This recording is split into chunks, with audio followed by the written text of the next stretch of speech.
itu adalah emosi nahan marah sih seperti itu. Walaupun nggak kelihatan banget ya, tapi bahwa di sekitar bibir, kemudian di sekitar daerah sekitar ujung alis kanan kiri itu kelihatan gitu bahwa dia memang nahan nahan entah kemarahan dia, kekesalan dia seperti itu.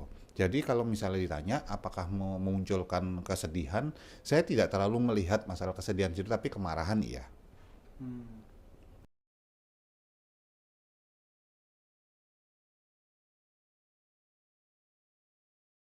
Enggak, kalau buat saya ketika dia menyatakan bahwa Nizam tuh nggak punya penyakit apa-apa secara lugas dan memang emosi dia meningkat di situ bahwa dia itu ayah kandungnya yang istilahnya kalau sampai kemudian ada orang berani-beraninya dibilang ini itu dan lain sebagainya dan dia nggak tahu itu adalah merupakan tanda petik tamparan keras dan penghinaan buat dia istilahnya seperti itu. Jadi buat saya dia berusaha untuk meyakinkan orang menampilkan dan kemudian benar-benar menunjukkan bahwa ini anak saya loh, saya tahu tentang apa yang terjadi pada dia dan tidak ada itu semua. Jadi dengan bahasa lain sebenarnya dia mau kasih tahu bahwa ibu sambungnya bohong Oke. seperti itu. Iya.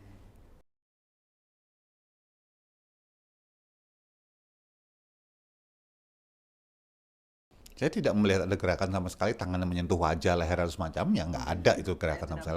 Kalau yang benar-benar nonton sih akan ngelihat bahwa tidak ada gerakan itu semua. Dan kalau bicara tentang dia mengklarifikasi, itu baru dari sisinya dia. Jadi kita nggak tahu nih, yang benar adalah sisinya ibu kandung atau sisinya ayah kandung. Bahwa Nizam kemudian yang satu bilang bahwa Nizam diambil diam-diam. Yang satu bilang bahwa enggak, Nizam diantarkan. Sebetulnya kalau mau fair, dua orang ini harus ada di depan dalam satu meja. Dan kemudian ditanya, itu baru fair. Jadi kita bisa lihat irisan keduanya. Bisa jadi ada fakta kebenaran dari ibunya, ibu kandungnya Nizam, almarhum. Bisa jadi juga ada fakta kebenaran dari sisi bapak kandungnya Nizam, Pak Anwar. Tapi bisa jadi ada kebenaran yang memang irisan keduanya. Jadi kita nggak bisa bilang saat ini yang benar ibunya atau bapaknya gitu. Enggak, ngapain debat untuk sesuatu yang cuman baru klaim sepihak masing-masing. Mereka berdua harus satu tempat, ditanya. Nah, baru dari situ kelihatan tuh yang di tengah yang mana. Ya, gimana? Bisa jadi misalnya diantarkan, tapi kemudian waktu itu perginya diam-diam gitu, nggak langsung, nggak pamit. Misalnya kan bisa kayak gitu. Jadi ini siapa yang kemudian nggak menceritakan secara lugas atau nggak menceritakan secara lengkap? Hati-hati dengan itu. Jadi kalau saya memilih bahwa kedua-duanya masih punya sudut pandang yang bisa jadi nggak sepenuhnya 100% dibuka nih antara bapaknya atau ibu kandungnya. Tapi bukan berarti bohong ya. Bukan berarti bohong, bukan berarti bohong. Sampai kemudian terbukti bahwa itu memang merupakan sebuah karangan. Hmm. Tapi yang jelas bapaknya Nizam, Pak Anwar, ini menyatakannya dengan cukup pede. Apakah orang pede ketika bilang pasti jujur? Jawabannya tidak. Bisa jadi dia sudah melatih kata-katanya itu sebelumnya. Untuk apa? Mengcounter kata-kata ibu kandungnya. Tapi bisa jadi juga itu benar gitu dan ibu kandungnya menutupi sesuatu gitu. Jadi kita kita bisa melihat itu baru setelah mereka duduk berdua ditanya gitu. Oleh siapa? Bisa jadi oleh KPAI gitu ya.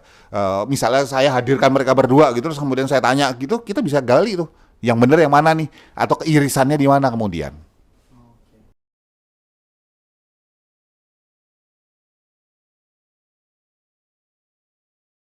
Setahu saya contempt itu tidak pernah ditunjukkan oleh mata dan dahi. Saya nggak tahu ide itu muncul dari mana gitu ya. Tetapi yang jelas apa yang ditampilkan oleh Pak Anwar ketika bicara tentang istrinya itu bukan sesuatu yang sifatnya katakanlah muak, kan nggak suka, enggak.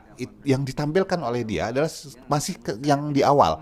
Masih ada tanda marah yang terbawa sampai situ. Jadi saya nggak tahu nih kenapa mereka kemudian berpisah, kenapa mereka kemudian tidak melanjut. Kalau dari sudut pandangnya dari si istri, dari sudut pandang ibu kandungnya Nizam katanya kan ada KDRT. Tapi apakah itu pasti benar? Jawabannya tidak. Juga belum tentu itu baru klaim sepihak. Sementara klaim dari bapaknya bisa beda lagi. Nah, itu yang kemudian dibutuhkan untuk mereka dihadirkan jadi satu tempat dan kemudian digali langsung di mereka berdua. Tetapi bahwa kemudian apakah ada ekspresi muak, ekspresi takut, ekspresi selain marah? Jawabannya enggak. Ya, bahwa ekspresi yang ditampilkan adalah ekspresi kesel, iya. Agak nahan marah, iya. Gitu. Tapi Mas itu adalah gabungan dari ekspresi Mas yang dari awal tadi sebelumnya. Hmm.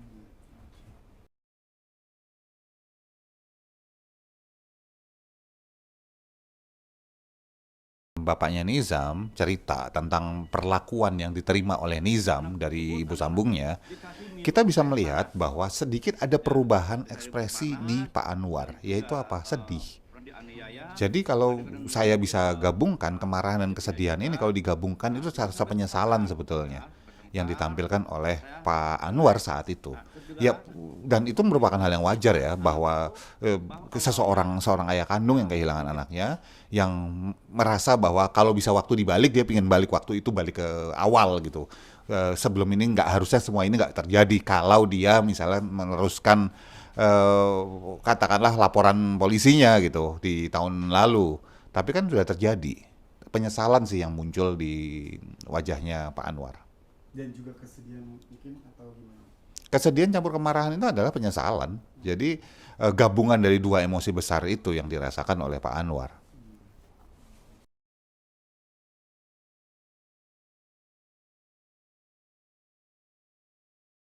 Sebetulnya buat saya, ini kata-kata inisiatif sendiri oleh Pak Anwar itu buat saya kurang tepat, karena ada sebuah informasi yang kita peroleh dari bapak angkatnya Pak Anwar ini, yaitu ketika si istri sambung ini sujud ke Pak Anwar minta maaf supaya laporan tidak diteruskan, tidak diperkarakan secara hukum, maka bapak angkatnya ketika dia tanya gimana nih gitu ke bapak angkatnya Pak Anwar ini, maka kan bapak angkatnya Pak Anwar kan bilang, ya kalau orang sudah minta maaf, sudah menyesal, sudah bertobat, ya ada baiknya kemudian dibantu, maafkan gitu, karena bisa jadi itu adalah sebuah pintu pentobatan atau semacamnya kayak gitu. Nah, pertanyaannya adalah ketika itu dia kan memutuskan untuk tidak melanjutkan laporan.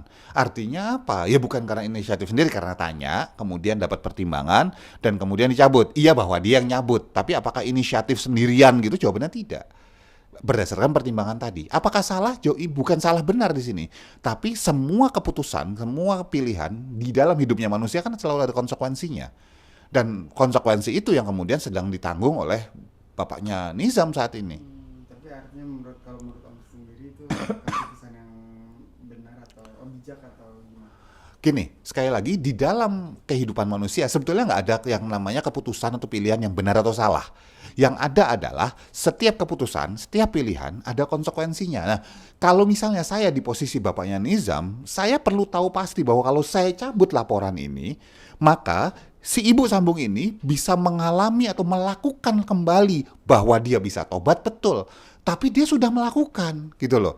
Dan dia sebetulnya harusnya dihukum atas apa yang sudah dilakukannya dulu, baru kalau mau tobat setelahnya.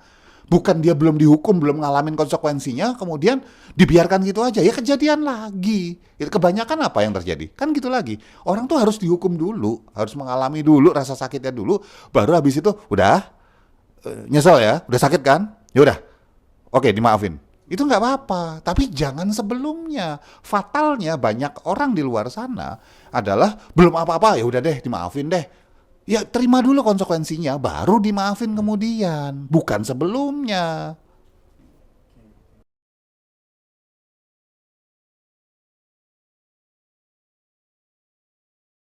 Buat saya, apa yang diserahkan penjelasannya oleh Pak Anwar ke pengacaranya, penasihat hukumnya, itu adalah segala sesuatu yang terkait dengan hubungan dengan hukum, dengan KPAI, seperti itu.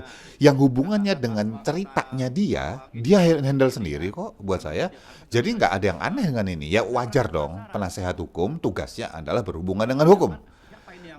Apa yang bisa dia jawab oleh Pak Anwar, dijawab oleh Pak Anwar. Kemudian diserahkan juga pada bapak angkatnya itu, cerita juga. Jadi buat saya ini masih proporsional.